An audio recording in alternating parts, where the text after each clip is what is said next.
vraiment des questions sur le livre, sur l'histoire, sur la construction, même sur la conciliation entre vie privée et vie professionnelle. Donc c'est assez étonnant. Le problème de la paternité semble essentiel dans votre roman.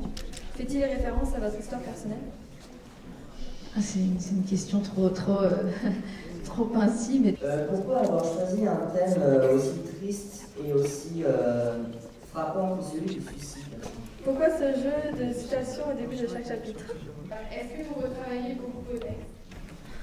Quel lien intime entretenez-vous avec les personnages de votre roman? J'utilise un style qui est assez oral. Pourquoi?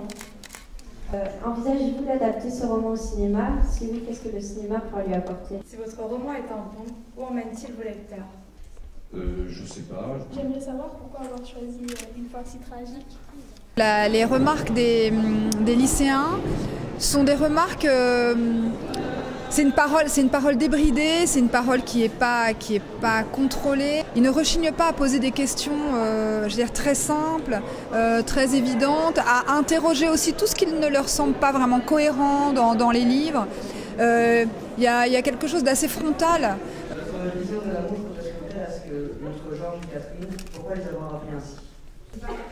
Ma vision de l'amour, en revanche, c'est une forme d'amour que j'accrédite complètement. Ça nous aide à apprécier le livre et je pense aussi à le comprendre après qu'on ait vu ce que pensent les auteurs et comment ils défendent en quelque sorte leur ouvrage. Donc je trouve que c'est très intéressant et je pense que ça va nous aider dans notre choix pour déterminer les 3 livres qu'on a préférés parmi la sélection.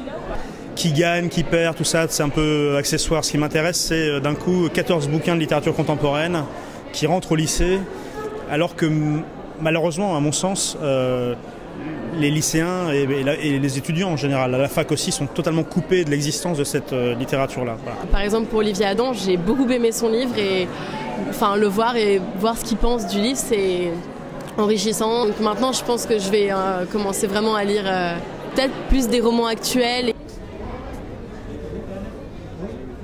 Le sang gicla sur le sol. Aussitôt, un agent d'entretien entra, un seau d'eau à la main. Il en renversa le contenu par terre, l'eau emporta le sang, effaça les traces de ma chute. Le sol luisait, nettoyé, purifié. Ce fut tout.